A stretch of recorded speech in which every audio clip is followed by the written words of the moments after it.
Sabe, a Bíblia fala a respeito de João.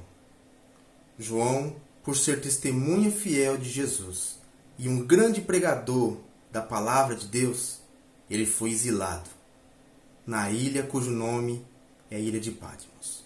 E foi lá naquele lugar que o Senhor usou a João como instrumento santo para que João ouvisse e transcrevesse hoje, que é o nosso livro de Apocalipse. E no livro de Apocalipse, a partir do capítulo 3, do versículo 14, fala a respeito de uma carta que foi direcionada a uma igreja, cuja igreja chama-se Igreja de Laodiceia. E é dessa igreja que eu quero trazer uma reflexão para você e também para mim. Antes que nós começamos essa reflexão, eu convido a você a tentar se colocar naquela época, a sentar na cadeira do povo de Laodiceia daquela época. Imagine o profeta, o sacerdote daquela igreja, recebendo em sua mão uma carta selada, cujo remetente era Deus. Acredito tamanha alegria quando o sacerdote recebeu essa carta. E quando ele abriu e começaram a ler, o Senhor se apresenta de forma delicada, dizendo: e ao anjo do Senhor e ao anjo da igreja de Laodiceia, escreve: isto diz o Amém, a testemunha fiel e verdadeira, o princípio da criação de Deus. Imagina a alegria do coração do sacerdote que poderia estar lendo a carta naquele momento, juntamente com a igreja. Porque naquele momento que ele viu esse preâmbulo escrito nessa carta, ele teve a certeza da origem dela. Ele teve a certeza que essa carta não era uma carta qualquer. O remetente faz jus ao que dizia. Ela vinha dos céus. Ela vinha de Deus.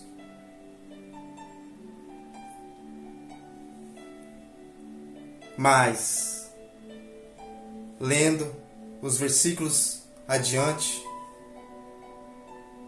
teremos a ideia de que essa alegria do povo da igreja não seria muito grande, não seria tão duradoura, porque no versículo seguinte o Senhor já traz uma palavra de repressão, dizendo a seguinte frase: conheço as tuas obras,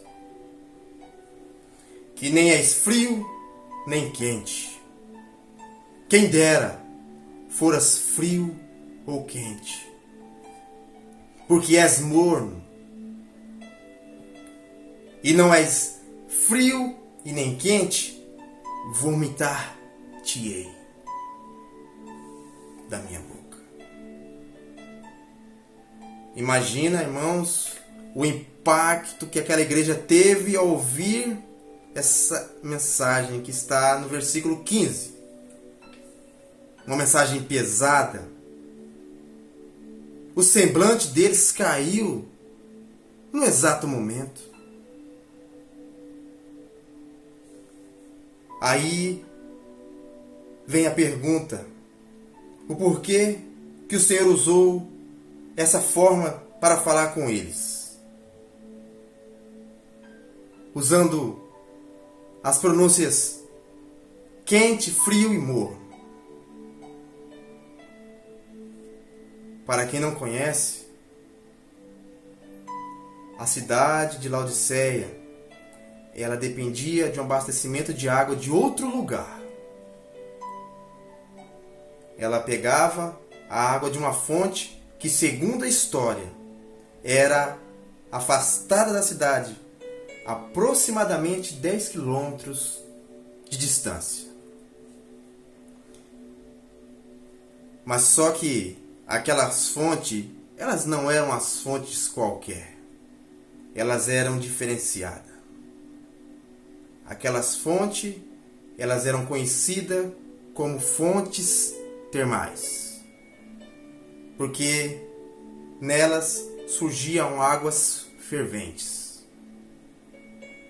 E além daquelas águas for quente, ainda havia uma grande quantidade de sódio.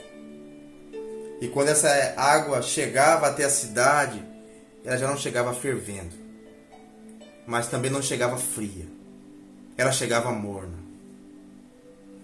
Aos viajantes que iam naquela cidade, diz a história que quando eles colocavam essa água na boca, a primeira sensação que vinha era de enjoo em seu estômago.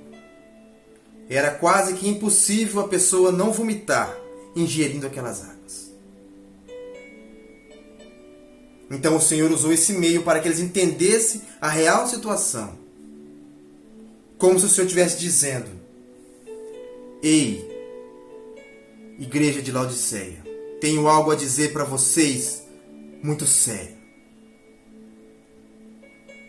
Não tem as águas que vocês consomem aí na sua cidade? Quando vocês ingerem essa água, qual é a sensação que vocês têm, se não a de enjoo e ânsia de vômito? Eu quero que saibam que é essa a sensação que eu estou sentindo,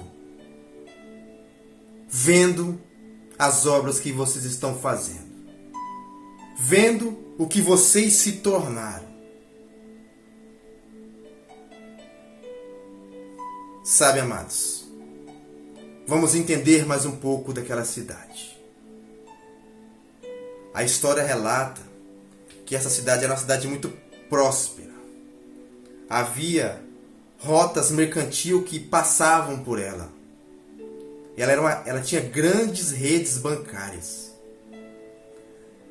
Nessa cidade eram produzidas as melhores lãs da região.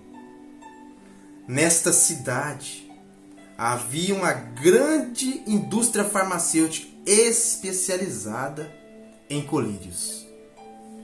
Naquela cidade havia até mesmo uma faculdade de medicina.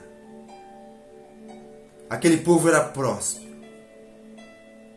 Aquele povo tinha todas as riquezas que qualquer nação almejava ter. Então, diz a história que certa vez essa cidade foi totalmente destruída. Virou caos.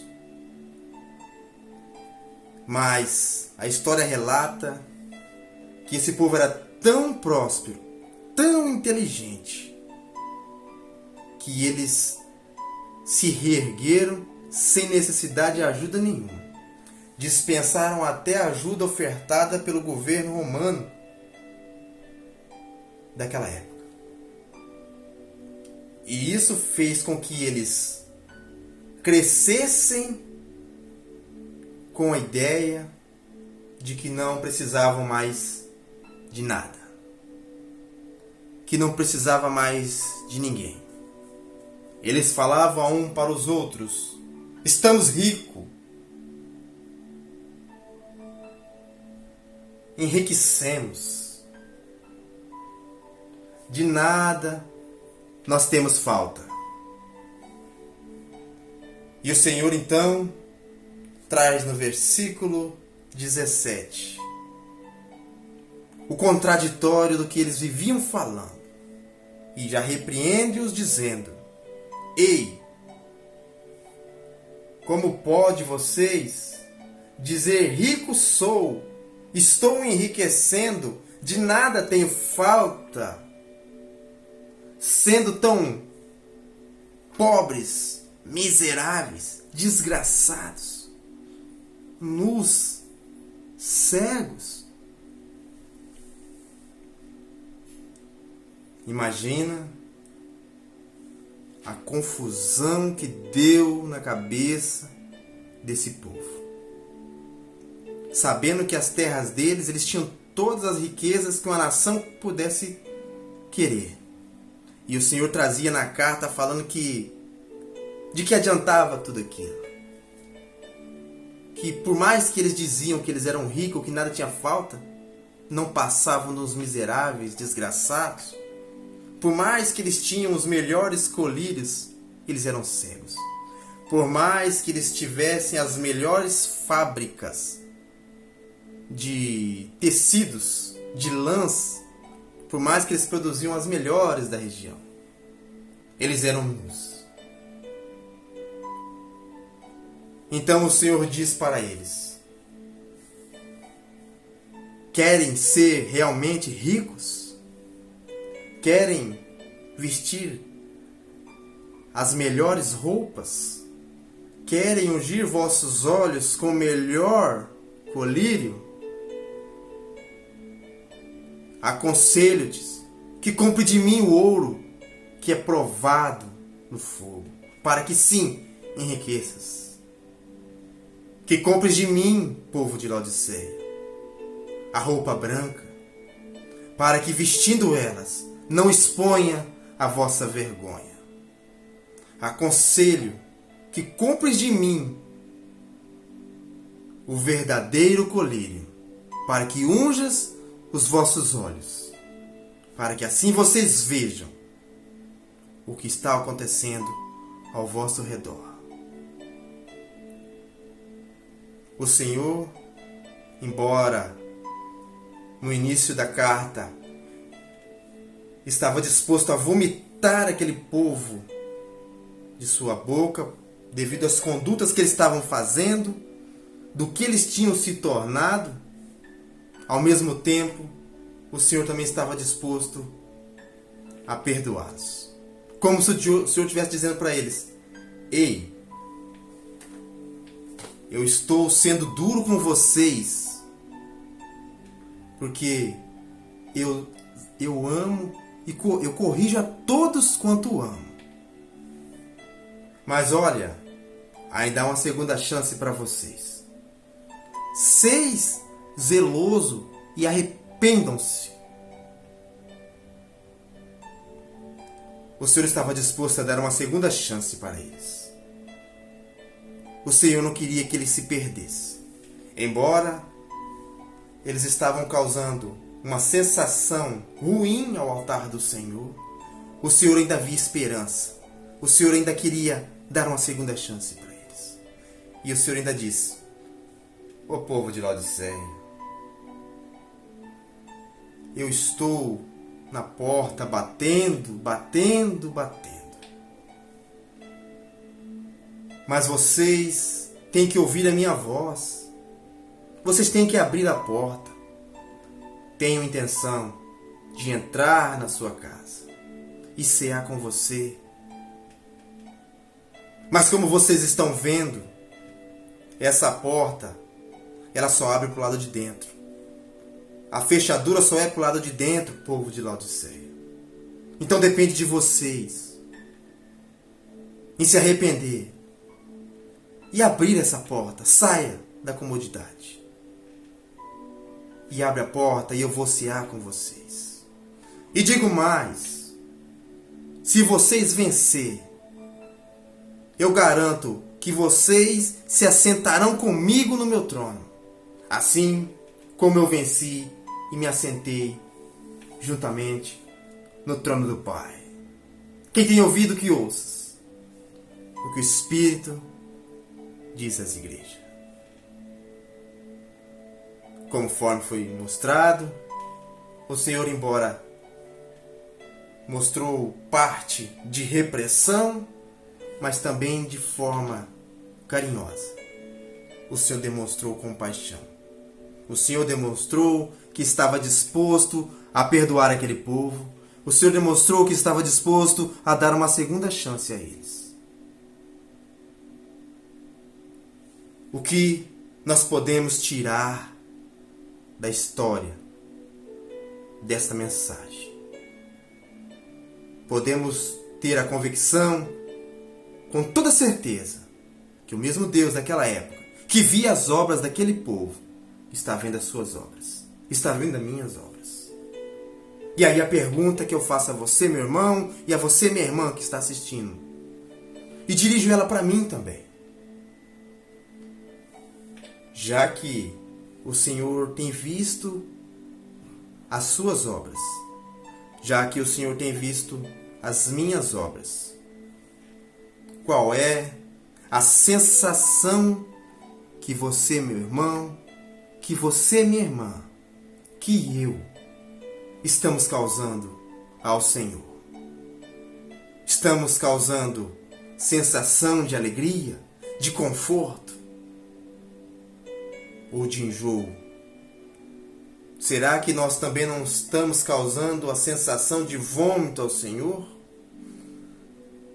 Será que as nossas obras, nossas condutas não têm feito com que o Senhor pense em vomitar a gente?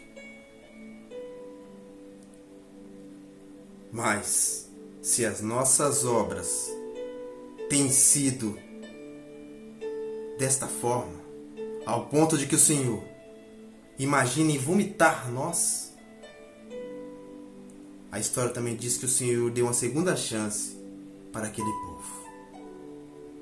E o Senhor quer dar uma segunda chance para você, meu irmão, para você, minha irmã. O Senhor quer que você seja zeloso e que você se arrependa do que você tem feito. E Ele está dizendo: ei, você que está assistindo aí, ouça a minha voz. Eu estou batendo na porta. Incansavelmente você não está ouvindo. Eu estou disposto a te dar uma segunda chance. Mas como você sabe, essa porta só abre pelo lado de dentro. Compete a você a abrir essa porta, porque eu quero cear contigo. Eu vou te dar uma segunda chance. Seja firme, seja constante, seja vencedor. E eu garanto para você que você assentará comigo lá no trono. Assim como eu sentei no trono com meu Pai. Essa é a mensagem que eu quero deixar para você, meu irmão, para você, minha irmã, para que nós possamos refletir como nós temos sido com as nossas obras. Temos sido quente ou morno? Nós temos ouvido o Senhor bater na porta? Nós temos aberto a porta para Cristo entrar em nossa casa? Nós temos comprado o verdadeiro ouro que o Senhor tem prometido, que é o ouro provado no fogo? Nós temos nos vestido das vestes brancas que o Senhor prometeu? Nós temos ungido nossos olhos com o verdadeiro colírio que o Senhor nos prometera, para que nós possamos enxergar? Reflita nisso. Essa é a mensagem que eu deixo para você. Se você sentiu de compartilhar com alguém esse vídeo, sinta-se à liberdade. Também se inscreva no canal. Sempre estaremos postando algo de reflexão para que nós possamos compartilhar. Quero desejar para você paz seja contigo. Em nome de Jesus. Amém.